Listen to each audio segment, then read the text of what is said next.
monde de Macron. Vive la République, vive la France! Dans le monde de Macron, on a des manifestations d'ambulanciers et de taxis ce matin un peu partout en France. Alors ça bouchonne pas mal autour de la capitale, mais enfin pas que, du côté de Toulouse, du côté de Bordeaux. Ça manquait quelques bouchons en Ile-de-France. Alors en fait, ces bouchons provoqués par les taxis et les ambulanciers, c'est contre le projet mobilité du gouvernement notamment. Oui, alors c'est une alliance un peu étonnante, parce que auto-école, ambulancier, taxi, c'est pas forcément les mêmes professions avec les mêmes contraintes, mais là visiblement ils se retrouvent ces professions pour dénoncer un projet de loi mobilité où il y a beaucoup de choses. C'est des projets de loi un peu fourre-tout. Alors forcément, quand tu as des projets de loi fourre-tout, la mobilité c'est très large, forcément tu déplais à beaucoup de gens et c'est le cas. Alors que par exemple les auto-écoles reprochent au gouvernement de vouloir réformer le permis et de faciliter finalement l'apprentissage du permis de conduire sur les plateformes internet qui sont pour eux des concurrences. Les taxis reprochent au projet de loi mobilité de revenir sur un accord qu'on avait trouvé entre VTC et taxi, équilibre, on a suffisamment parlé ici, équilibre assez fragile entre VTC et taxi. Là, visiblement, le projet de loi remettrait en cause cela, et on entend notamment Sud Taxi, parce qu'il y a aussi Sud Taxi. Ils sont partout. Sud Rail, Sud C'est le cousin d'Anas. C'est le cousin d'Anas. On les salue. On sait qu'on est très écouté par les taxis, par les VTC, par les VTC, par les ambulanciers, par les auto-écoles. Est-ce que vous comprenez leur colère?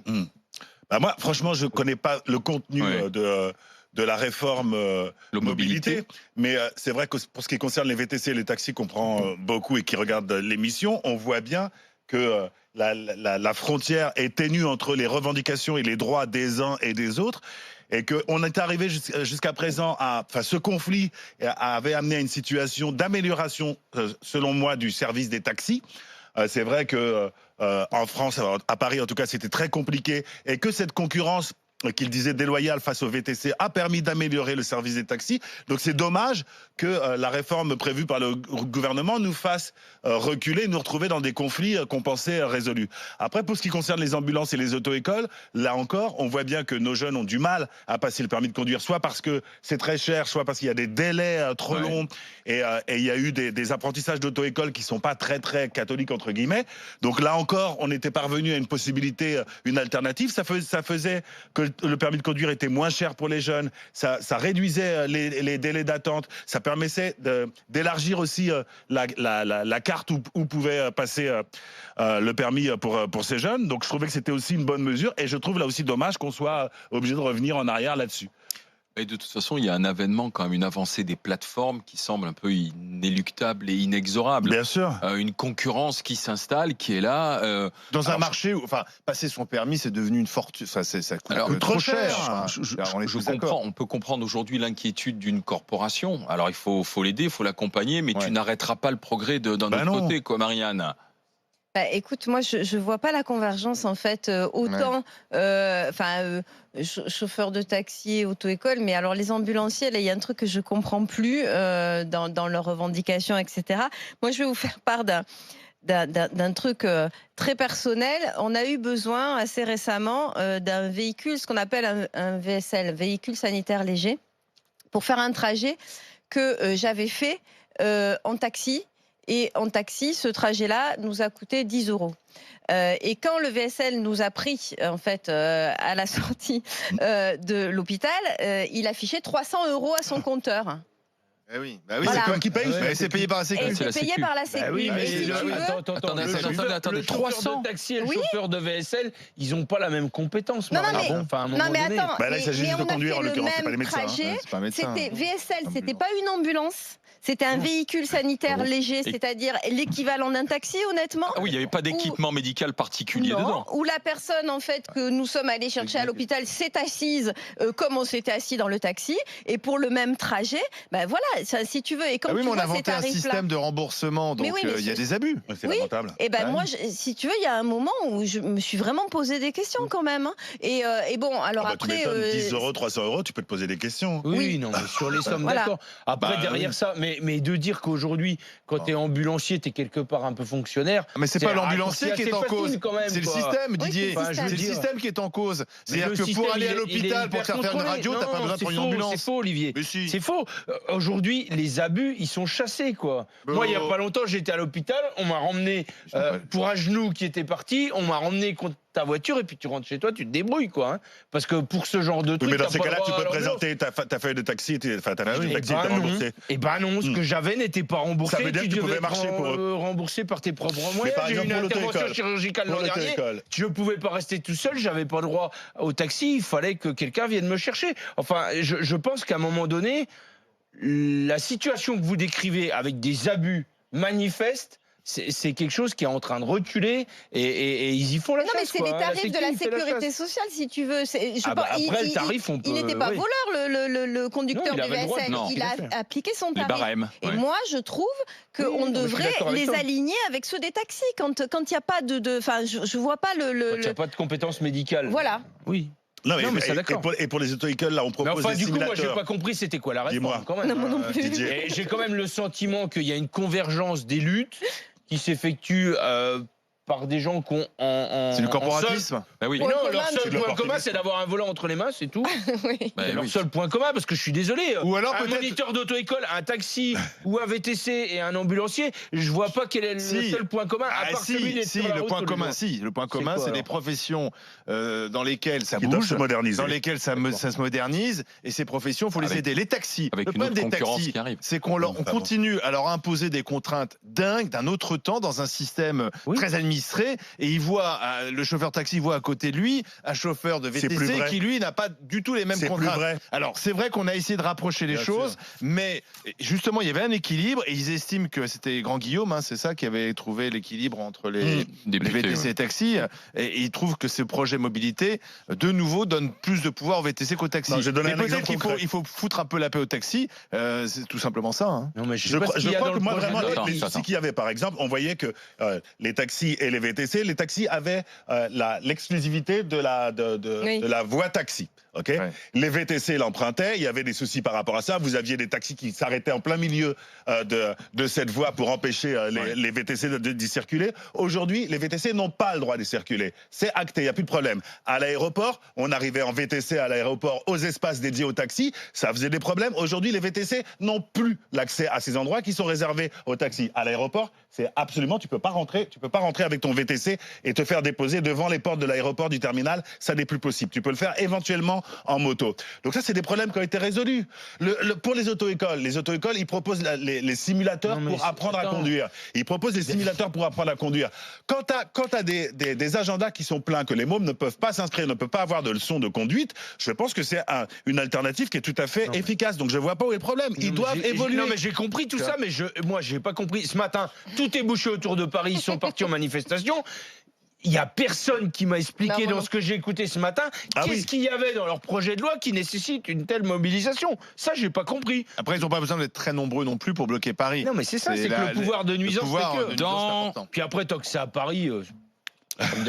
quoi, tu vois. Pourquoi on bloque jamais chez Didier Giraud dans le Saône-et-Loire? Compliqué, il y a plein de routes.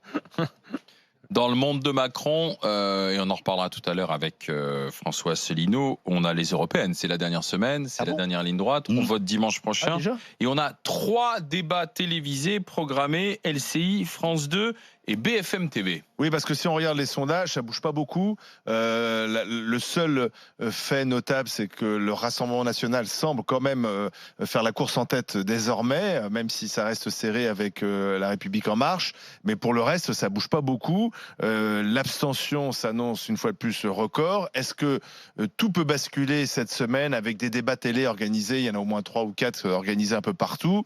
Est-ce qu'à ce moment-là, il va y avoir des moments de vérité, des candidats qui vont se révéler, d'autres qui vont s'effondrer? Est-ce que l'actualité va aussi ces prochains jours faire basculer l'élection? Est-ce qu'Emmanuel Macron va s'engager encore plus? Il s'est déjà beaucoup engagé.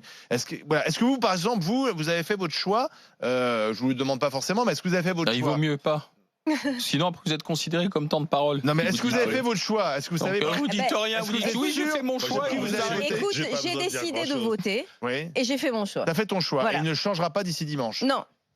Didier, tu vas regarder, tu vas suivre les débats? Même chose. Ben, écoute, t'as fait ton choix aussi.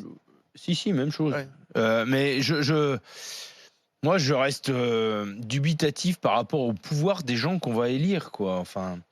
même si le pouvoir du Parlement a été renforcé, c'est quand même des gens qui vont redevoir faire un groupe au Parlement européen et composé avec 28 pays. Et à un moment donné, je sais complètement ce que je dois à l'Europe et d'ailleurs ce que l'Europe me doit aussi.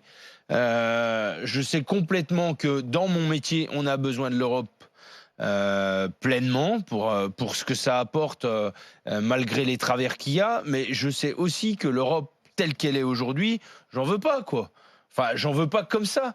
Et à un moment donné, j'ai le sentiment que les gens qu'on va élire auront somme toute un pouvoir très réduit, qu'ils existeront que parce qu'ils seront rentrés dans un groupe qui sera majoritaire au Parlement européen et que le problème quand même du Parlement européen, c'est qu'il y a 28 nationalités, quoi. C'est quand même un peu ça le problème. Alors moi, je comprends aussi les gens qui se désintéressent de cette élection et puis qui se disent dès aujourd'hui, oui, bah, ça va passer et moi, j'irai faire autre chose dimanche, quoi. T'as fait ton choix, oui, mon choix, il est fait, mais je crois aussi que cette hésitation sur des intérêts, il est dû à quand même l'indignité du débat porté par nos politiciens. Parce que d'un côté, on nous fait croire... ça à la présidentielle il y a 2 ans. Hein. D'un côté, on nous fait croire qu'il y a des néo-nazis fascistes qui veulent absolument fermer les frontières et ne laisser rentrer personne. Et de l'autre côté, on voudrait nous faire croire qu'il y a des islamo-gauchistes qui veulent accueillir tous les migrants sans condition. Et le débat, il est présenté que comme ça. Alors que la vérité est situe probablement quelque part au milieu de tout ça et que dépassionner le débat, par exemple, voilà, la question de l'immigration et pas le problème de l'immigration, tout le monde devrait pouvoir en parler parce que c'est un enjeu pour l'Europe et c'est un enjeu pour notre sécurité. Mais seulement en parler en disant faut laisser rentrer tous les migrants ou faut fermer les frontières, c'est pas ça un débat démocratique européen. Et donc poser la question de l'immigration parce que c'est un vrai enjeu structurel de l'Europe de demain, c'est pas forcément être un néo-nazi et c'est pas forcément être un islamo-gauchiste. Et moi, j'ai vraiment l'impression que le débat il est pourri par ces postures politiciennes qui emmerdent les gens, véritablement. La question d'Olivier, c'est vas-tu regarder les débats télévisés? Est-ce que tu crois que tu vas avoir des réponses? Non, la question. Moi qui suis intéressé par la partie agricole de l'Europe, je peux te dire qu'il va s'en parler forcément. Vu que la seule politique, c'est le premier budget européen. La seule politique qu'il y a au niveau européen, c'est l'agriculture. Forcément, il va s'en parler dans les débats, mais j'apprendrai rien. Il va s'en parler. Les vraies orientations. Il va s'en parler. Il va s'en parler. Bah oui, il va s'en parler dans les débats. Bah oui, il va s'en parler dans les débats. Non, vas-y, poursuis, Didier. On va en parler dans les débats. C'est les Parisiens, ça t'inquiète pas. Ah oui, ils se moquent de mes fautes de français, mais c'est pas grave. Tiens, puisque tu me parles d'agriculture, je nous annonce qu'on va s'en parler. Je nous annonce qu'on va s'en parler avec Olivier aussi. On sera dans la Nièvre samedi prochain. Olivier et moi au salon du livre de Cosne-sur-Loire, le salon qui aura lieu place du Docteur Jacques Huyghe des Étages. C'est devant la mairie. Nous y serons samedi prochain à partir de 9h30. Donc la place du Docteur Jacques Huyghe des Étages. Nous serons au salon du livre de Cosne-sur-Loire pour dédicacer Les secrets des grandes gueules aux éditions L'Archipel du Enquête de Michel Taubman, les amis. Donc rendez-vous samedi à Cosne-sur-Loire. Dans un instant, grande gueule du jour. Finalement, c'est Nick Conrad qu'on va faire grande gueule du jour. Le rappeur, vous savez que cette chanson controversée parce qu'il a accepté d'être en direct avec nous dans les GG. Dans les grandes gueules, il va venir parler de son morceau qui interpelle la France et qui est attaqué par le ministère de l'Intérieur. Et on va savoir si c'est choquant ce morceau de rap. Je crois qu'il va pas venir. Non, il sera au téléphone avec nous. Ah, c'est ça. Il sera en direct dans les GG. D'accord. Non, parce que t'as dit qu'il allait venir. Oui. Non, mais il est au téléphone, il va venir. On va s'en parler dans le débat avec Nick Conrad. Il va s'en venir. Il va s'en venir au téléphone. Allez, à tout de suite avec les GG avec les grandes gueules. RMC, 9h midi, les grandes gueules.